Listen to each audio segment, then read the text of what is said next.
few moments ago is Iroi Roschen. Iroi Roschen is used primarily for kashering large surfaces such as countertops.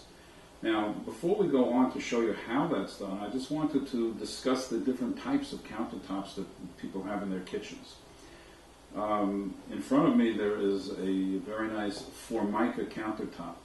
And the Formica countertop is plastic. It's made of plastic. It's a piece of wood that's coated with plastic. Now, most people do not kosher this type of countertop, even with Iroi Roschen or any other way of doing it. So what's done with this type of counter is that the best thing is to get a piece of good sturdy cardboard, or today they actually sell sort of plastic cardboard, and cover all the surfaces, the top and the sides. Cover that with aluminum foil and with brown paper, tape it down, and in that way you could use that surface, although I recommend against trying to kosher it. Again, most kashrus agencies and most rabbanim do not allow the koshering of plastic. The other type of countertop that we have are those that are made of stone. And we say stone is a very vague term because within those stone countertops there are different types. The types of stone countertops that can be kashered are granite and marble. Marble, everybody knows what marble is. Granite is not necessarily only granite. There can be granite composites. What that means is they take granite, they mix it in with other materials that may not be kosherable.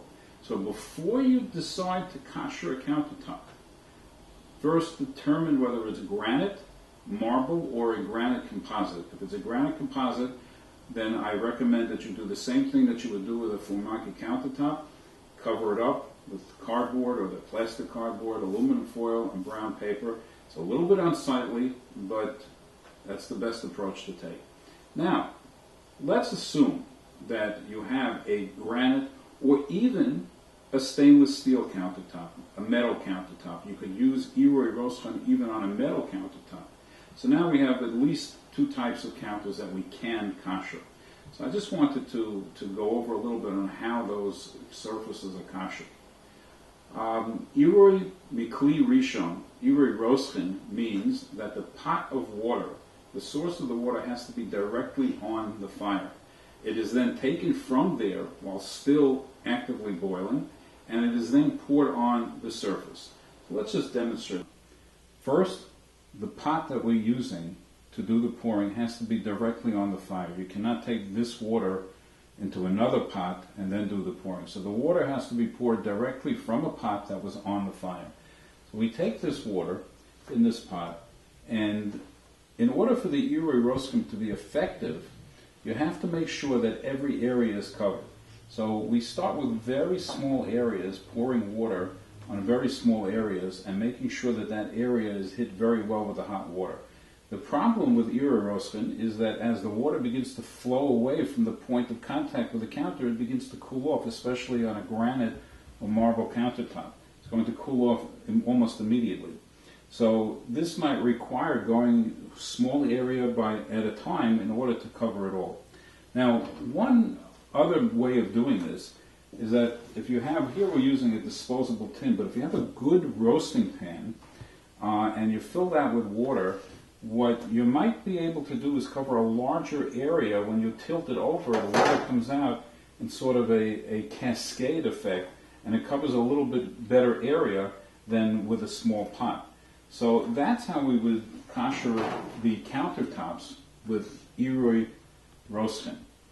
Now, Iroi Roschen can also be used to kosher a sink, but the only sinks that can be koshered are those sinks that are made of stainless steel. Porcelain sinks or any ceramic sinks or anything like that cannot be koshered and need to be covered up for Pesach. So now, let's take a look at how we prepare a sink. First of all, the sink has to be thoroughly scrubbed down, the drain included.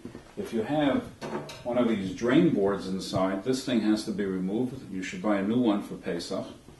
And once the sink is scrubbed down, it should be thoroughly dry because any water that's on there is going to cool off the water that's being poured.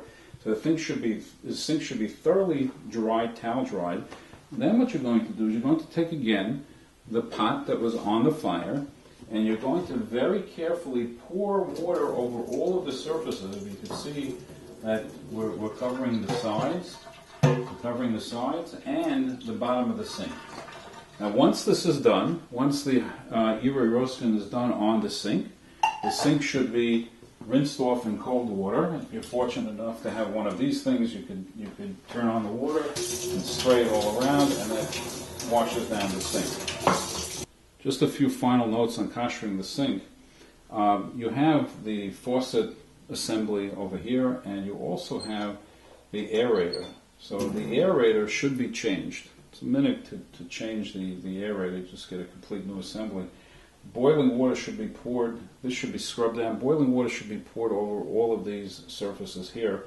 And again, if you have a sink drain basket, that should be changed as well for Pesach. So now we've completed koshering our sink.